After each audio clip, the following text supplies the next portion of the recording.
तो भाई पाकिस्तान की औकात अब दुनिया के सामने। एक बात आपने देखा है, एक कुत्ता होता है कि अगर उस रास्ते से आप गुजर रहे हैं तो बहुत भौंकेगा वो, और भौंकेगा और दुम को अपने पीछे दबाकर पीछे घसकता जाएगा। और कभी अगर आप डटकर आंख दिखा दिए तो छिप जाएगा। वही हाल आज है पाकिस्तानियों की।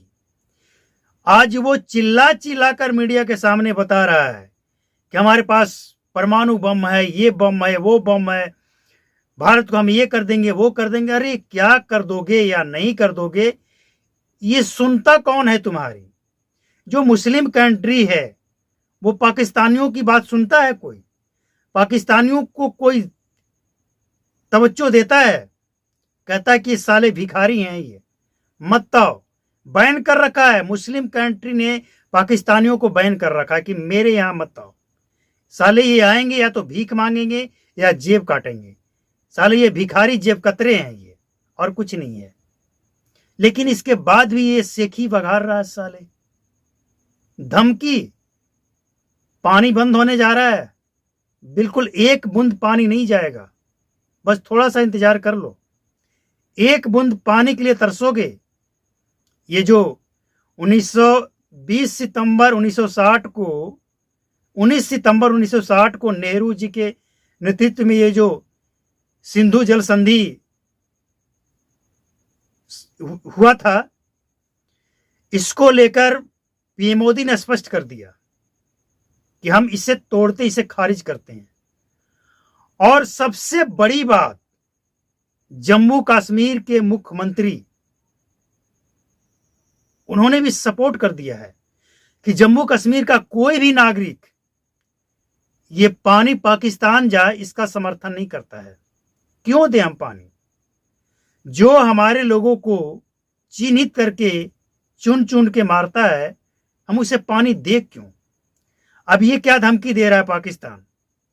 पानी नहीं तो खून बहेगा, बहा लो खून। ये गलतफहमी में मत रहना।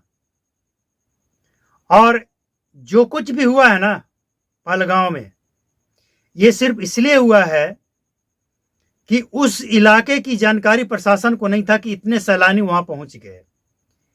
ये एक बहुत बड़ा झोल झाल है, इसकी भी जांच होनी चाहिए।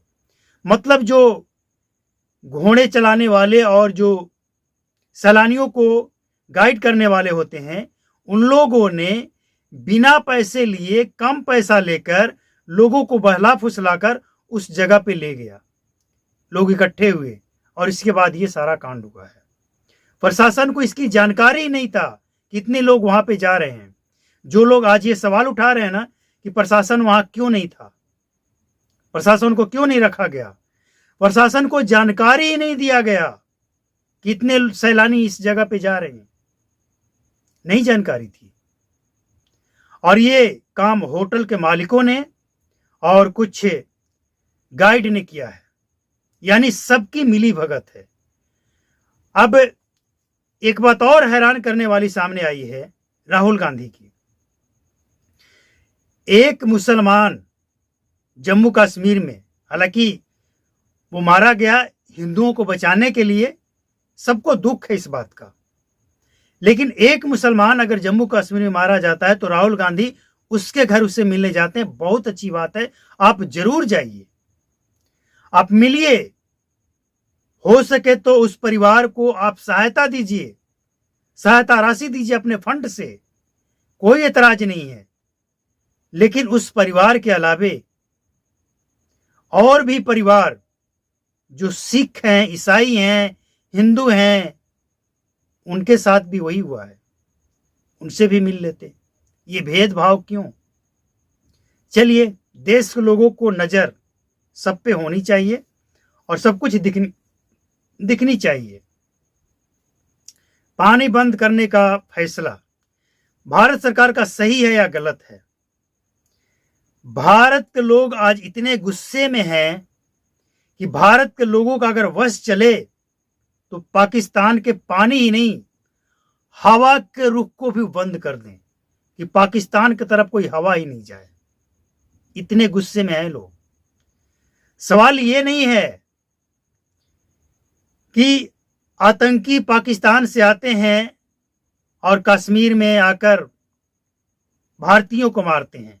सवाल ये है कि ये पाकिस्तानी आतंकवादी कश्मीर में आते ही क्यों हैं, किसके बदौलत, लोकल सपोर्टर कौन है, वो कौन लोग है जो भारत में रहकर भारत का खाता है और पाकिस्तान के गुण गाता है।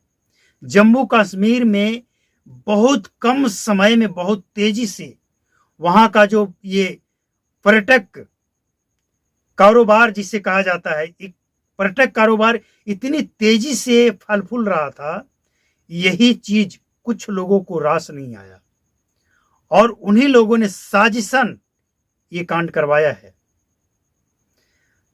कुछ लोग कह रहे हैं कि ये बीजेपी का किया धरा है, जब चुनाव आता है तो ये सब होता है। अरे नालायकों, मूर्खों, एक छोटी सी बात समझ में नहीं आता है कि जिस आतंकवादियों ने ये काम किया, जिसने उसका समर्थन किया, उसके घर उड़ा दिए गए हैं।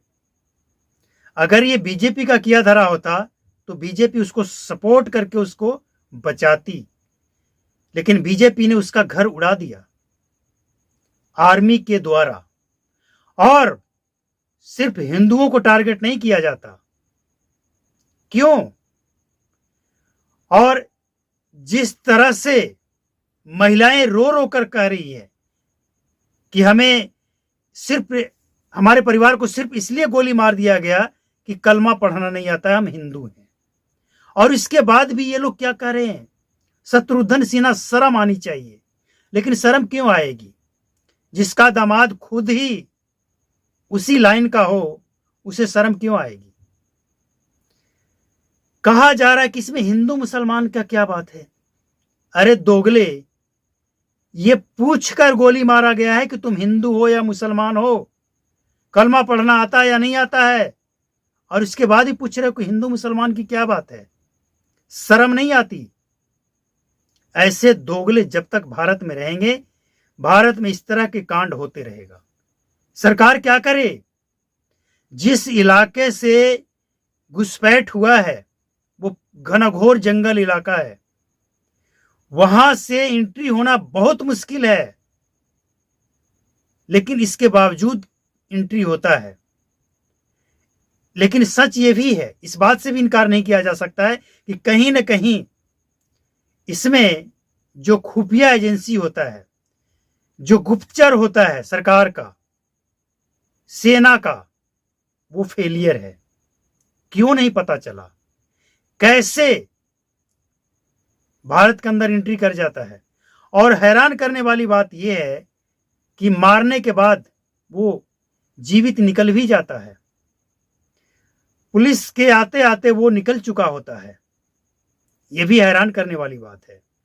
तो ये तमाम वो बातें हैं जो सरकार के ऊपर भी सवाल खड़े करते हैं और विपक्ष के ऊपर भी जो सवाल खड़े कर रहे हैं कि हिंदू मुस्लिम की क्या बात है। तो हमने आपके सामने अब तक जो कुछ भी रखा, ये सच है। देश में इस समय यही चल रहा है।